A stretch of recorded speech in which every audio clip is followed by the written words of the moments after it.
This is an ABC News special report. Good afternoon. I'm Wade Johnson in New York. We're coming on the air at this hour because President Biden is about to speak following the fall of the government of Bashar al-Assad in Syria. Let's listen. His father before him. Rebel forces have forced Assad to resign his office and flee the country. We're not sure where he is, but there's word that he's in Moscow. At long last, the Assad regime has fallen. This regime brutalized and tortured and killed literally hundreds of thousands of innocent Syrians. The fall of the regime is a fundamental act of justice. It's a moment of historic opportunity for the long-suffering people of Syria to build a better future for their proud country. It's also a moment of risk and uncertainty.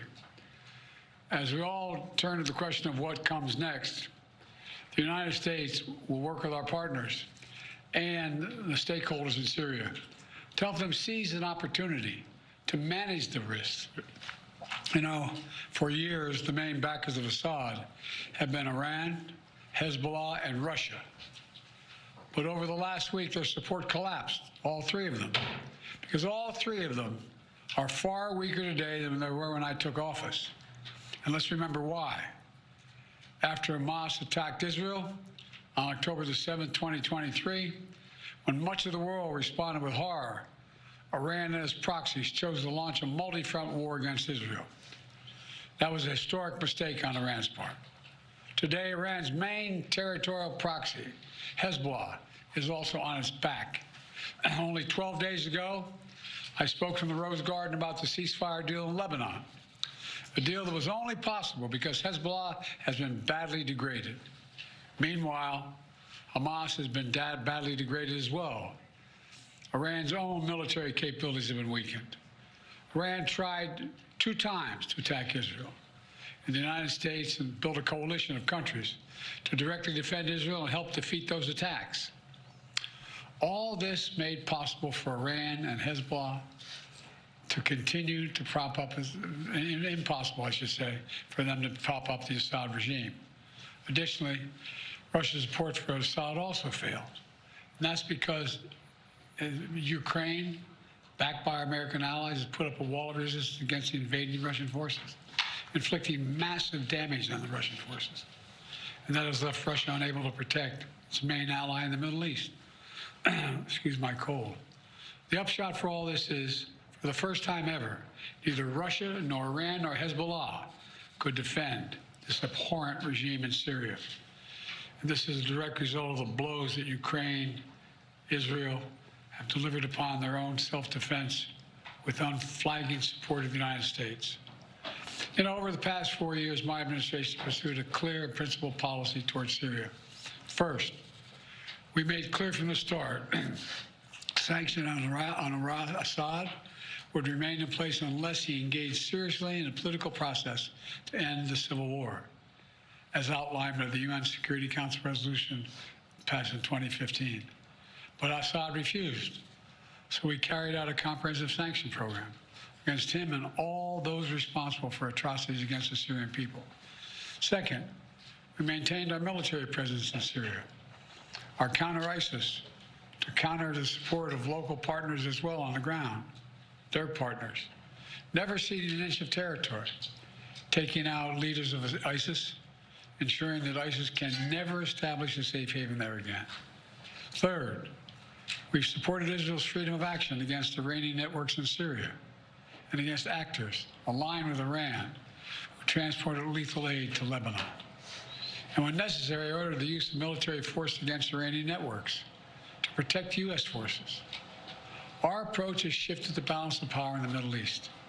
Through this combination of support for our partners, sanctions, and diplomacy, and targeted military force when necessary, we now see new opportunities opening up for the people of Syria and for the entire region.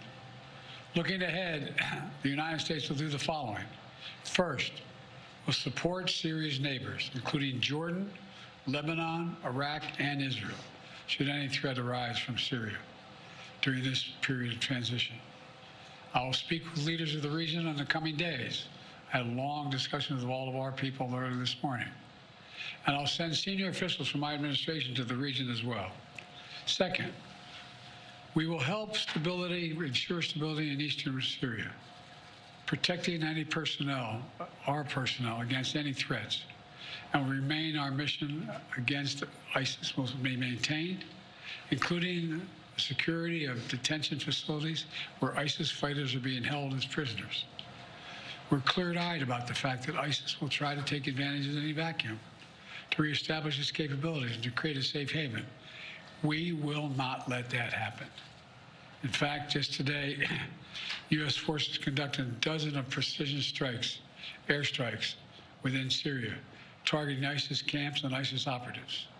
Third, we will engage with all Syrian groups, including within the process led by the United Nations, to establish a transition away from the Assad regime toward independent, sovereign, independent, I want to say it again, sovereign Syria, with a new constitution, a new government that serves all Syrians. And this process will be determined by the Syrian people themselves.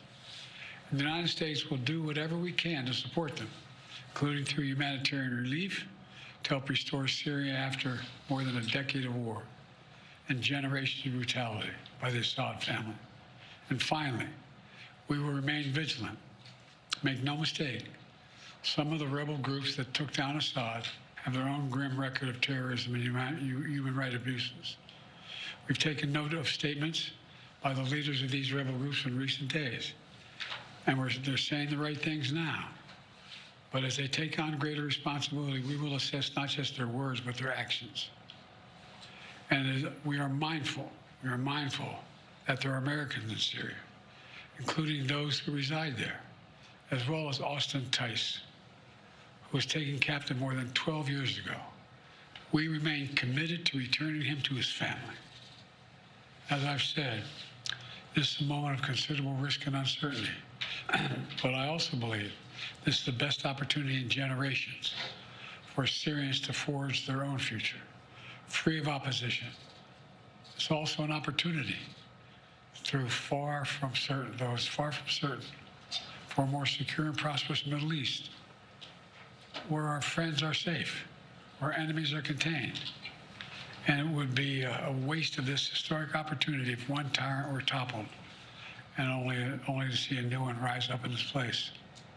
So it's now incumbent upon all the opposition groups to seek a role in governing Syria, to demonstrate their commitment to the rights of all Syrians, the rule of law, and the protection of religious and ethnic minorities. These past few days have been historic. And, it's in the days ahead that will determine the future of this country. And we intend to approach them with strength, wisdom, and resolve. So thank you very much. God bless America, and God protect our troops. Thank you. What should happen to Assad now, Mr. President? Sir, President, President Biden there leaving the Roosevelt room after making remarks on Syria, seeming to pause for a moment. Let's see if he answers some of these questions. He's alive. We think we can get him back, but we have no direct evidence of that yet. And Assad should be held accountable. Have you directed an operation to go get him, Mr. President? is Assad your husband? Get who? Austin Tice. We won't want to get him out. Yes, sir. We have to identify where he is. Thank you. President Biden there responding to questions about a journalist who's been captured in Syria for a number of years, but highlighting a few things, projecting a bit of a cautious, optimistic tone in all of this. But he did point out that it would be a waste of an opportunity if one tyrant were toppled, only to see another in its place. He talked about this regime that brutalized, tortured, and killed hundreds of thousands of Syrians. He said the United States will now work with our partners and stakeholders in Syria and around the region. He also touted the ceasefire between Israel and Hezbollah only because Hezbollah had been weakened in all of this, and talked about how Iran, Russia, and Hezbollah, who were primary backers of Syria, because they had been weakened in recent months, that is what led to all of this and the government of the Assad regime toppling. Let's bring in our chief White House correspondent, Mary Bruce, who is joining us on the phone right now. And Mary, I think in all of this, it's important to point out that we have still 900 approximately U.S. troops in Syria in the ongoing fight against ISIS. And the president also pointed out that even today, there are airstrikes taking place in that country. Just talk about what this could mean and what the U.S. still has at stake in the country and in the region? Well, what stands out here most is, I think, the president taking this opportunity to underscore that there is real risk and uncertainty here, but also a moment of real opportunity. Obviously, this is a stunning fall for this dictator who has clung to power for so long. The president noting Assad brutalized, tortured, and killed hundreds of thousands, but that with all of that risk and uncertainty does come a lot of opportunity. And the president, interestingly, also, seemed to take some credit, essentially, for weakening Hezbollah, Russia, and Iran, saying that it basically became impossible for them to continue to prop up Assad and to defend this abhorrent regime. And yes, he did make clear what he's going to do going forward, supporting Syria's neighbors like Jordan, Lebanon, Iraq, and Israel. He says he's going to be speaking to the leaders of those countries in the coming days. And yes, that the U.S. is, of course, going to continue to support and maintain, our presence in the region. The president saying he's clear-eyed that ISIS will try to take advantage of any vacuum, and saying point blank that the U.S. is simply not going to let that happen.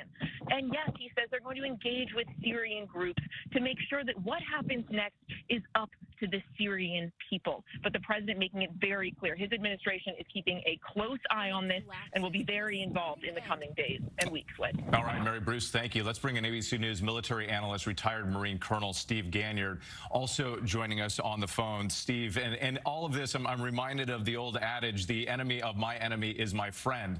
That's not necessarily the situation here in Syria, where you have so many different groups, so many different factions involved.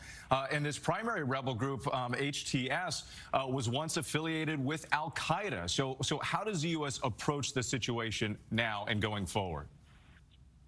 Yeah, indeed, Whit.